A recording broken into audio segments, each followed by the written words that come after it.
Are you attached at the hip with your significant other? Let's explore that.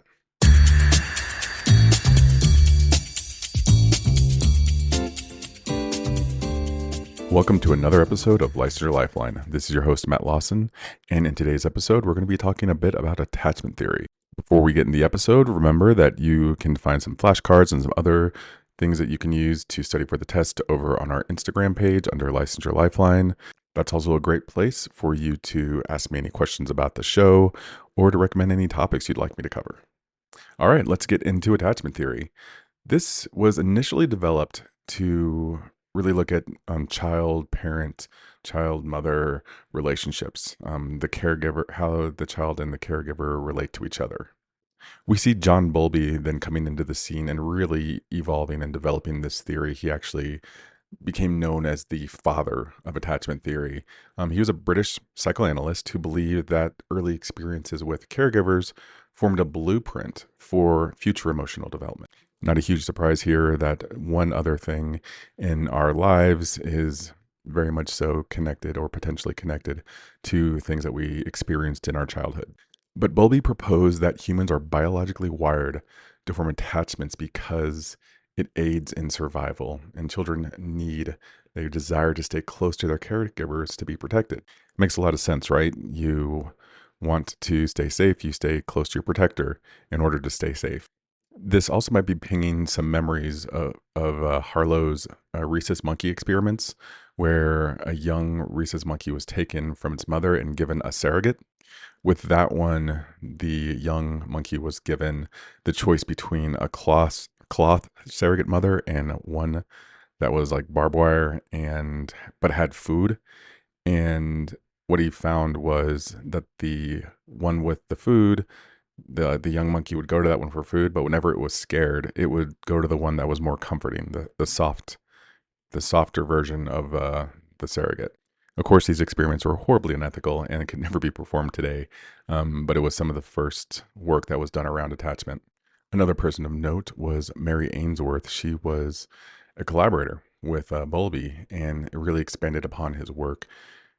She conducted the Strange Situations experiment, which identified different attachment styles in children: secure, anxious, and avoidant.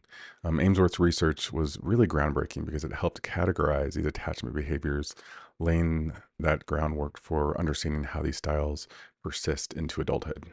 Speaking of attachment styles, let's go ahead and get into these different ways that adults form relationships with others. Now, this is really interesting when it comes to couples work.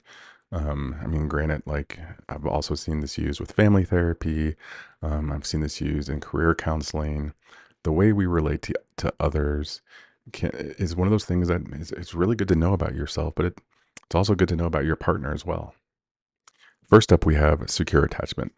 People with secure attachment style are comfortable with intimacy, independence. They also tend to have a very trusting relationship with their significant other and form trusting relationships with other people pretty easily. A little example here of what that might look like. So Laura and David have been together for 3 years. They have a relationship built on trust, open communication, and mutual respect. When conflict does arise, they both feel comfortable expressing their emotions and discussing issues without fear of abandonment or rejection. An example here would be something where, David has to spend a long time away working abroad for his company. Laura feels secure in the relationships and supports him throughout the trip. No jealousy comes up, no concern about him doing things outside of their marriage. But they both know that they're going to stay connected despite the distance. She didn't feel anxious or clingy and trusted that their bond would remain strong. In the same way, David feels comfortable expressing his needs for space, and sometimes Laura respects this without feeling neglected or insecure. Something I always look for with couples that really speaks to the health of that couple is how well they do with their individuality and their independence. I've always thought that bringing two people that are pretty independent and have nice lives, independent lives outside the relationship, which they also form a relationship identity, is really healthy and really what you want to go for when you're thinking of secure attachment in a relationship and just a healthy relationship in general. Next up, we have anxious preoccupied attachment. These individuals crave closeness, but often fear abandonment. They may become overly dependent on the other partners and constantly seek reassurance. I want to make note here that you're going to see certain things that you do in your relationships and a lot of the stuff that I described. And it's important to keep in mind that this is about understanding. You want to always kind of adopt that non-judgmental way of looking at the people that you're working with. And especially when it comes to things like this and yourself, you want to have that non-judgmental way of just looking at these different attachment styles and not getting too caught up in, is this me? Is this how I am in relationships? What's wrong with me? Type talk. So just keep that in mind. Maria's relationship to her partner Sam really exemplifies this anxious, preoccupied attachment. She often feels insecure about their relationship and constantly worries that Sam might leave her or fall out of love. When Sam doesn't respond to her text quickly, Maria becomes anxious and begins to question if something is wrong. She frequently seeks reassurance from Sam, asking if he still loves her or if he's upset about something. Maria tends to overanalyze small things like changes in Sam's tone of voice or the frequency of his messages. She tends to interpret this as signs of impending rejection. Even though Sam reassures her over and over again, Maria's fears persist, causing tension in the relationship. In session, Maria might express a deep fear of abandonment, which stems from early experiences of inconsistent caregiving.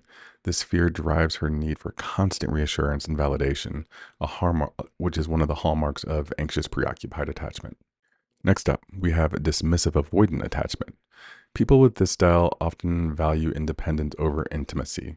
They may avoid emotional closeness, sometimes pushing their partners away to maintain that emotional distance. For an example of this, let's look at Tom and his relationship to Emma. Despite the length of their relationship, which they've been together for about a year, he rarely shares personal details about his life and prefers to handle his problems on his own. Whenever Emma expresses a desire for emotional intimacy or asks how he feels about their relationship, Tom is quick to shut the conversation down and often becomes distant, spending more time at work or engaging in solo hobbies. He really values his independence and believes that emotional closeness is unnecessary or even a sign of weakness. If Emma brings up any conflict or emotional issues, Tom tends to minimize the importance of the topic and changes the subject entirely. In therapy, Tom might express that he feels uncomfortable with the idea of relying on others and prefers to maintain emotional distance to avoid vulnerability. This characteristic, often the dismissive attachment style, where individuals prioritize independence and tend to downplay the need for emotional connection. Last one, fearful avoidant attachment. This is a combination of both anxious and avoidant tendencies. Individuals with this style may desire closeness but also fear it, creating a push-pull dynamic in the relationship. Let's look at Jane and Mike. This is a 6-month relationship. On one hand, Jane craves emotional closeness and loves spending time with him. However, every time Mike tries to get too emotionally close, Jane becomes overwhelmed and pulls away. When Mike expresses his feelings of love, Jane often changes the subject or distances herself for a few days. She fears that if they become too close, she'll get hurt, but she also doesn't want to be alone. Jane's behavior alternates between wanting intimacy and pushing away, creating a pattern of emotional highs and lows. You can imagine how frustrating that must be in a relationship to have this like constant back and forth, right? In therapy, Jane might reveal a history of inconsistent caregiving as a child, where her emotional needs were sometimes met but often neglected. This has led to her adult pattern of fearing both abandonment and intimacy at the same time. All right, let's get into some questions here. Which of the following best describes someone with a secure attachment style in adult relationships? A, they avoid emotional intimacy and rely primarily on themselves for emotional support. B, they often experience jealousy and are frequently worried about being abandoned. C, they are comfortable with both closeness and independence in their relationship. Or D, they desire closeness, but are also fearful of becoming too dependent on their partner. Answer to this one is going to be C. Pretty easy, right? Both people are comfortable. They're good with intimacy and closeness, and this is a pretty healthy attachment style. Mary Ainsworth is best known for which of the following contributions to attachment theory? A. Developing the concept of the secure base. B. Conducting the strange situation experiment to categorize attachment styles. C. Developing emotionally focused therapy for couples. Or D. Defining the importance of a mother-child bond. Answer to this one is going to be B. Conducting the strange situation experiments to categorize attachment styles. Question number 3. The client frequently feels anxious that their partner will leave them and constantly seeks reassurance. This behavior is most indicative of which attachment style? A. Dismissive avoidant. B. Fearful avoidant. C. Anxious preoccupied. Or D. Secure. Answer to this one is going to be anxious preoccupied. This attachment style is characterized by a fear of abandonment and a constant need for reassurance in a relationship. Question number 4. Which of the following is a key element of emotionally focused therapy as developed by Sue Johnson? We didn't go over this, but why not? Letter A, helping clients identify and manage maladaptive behaviors through behavioral modification. B, helping couples reestablish emotional security through secure attachment. C, focusing solely on individual development and growth outside the relationship. Or D, using cognitive restructuring to change thought patterns related to attachment. Answer here is going to be B, helping couples reestablish emotional security through secure attachments. All right, let's go over some resources that you can use to brush up on this topic even more. First up is a book, Attached, by Amir, Levine, and Rachel Heller. This is a popular book. I have actually read this. It's great for just better understanding of attachment and couples and adult relationships. I highly recommend. Hold Me Tight's another one I've read. This one's by Sue Johnson. Great book. Probably read this probably like once a year, once every other year, just to brush up on this stuff. Here's some websites for you. Check out the Gottman Institute. It's Gottman.com, Gottman.com. If you don't know much about Gottman relationship theory or the Gottmans, it's a husband and wife couple. They do tons of work with relationships. I send a lot of my clients to this site. They have like little workbooks there and worksheets and other things that they can download and go over in their relationship.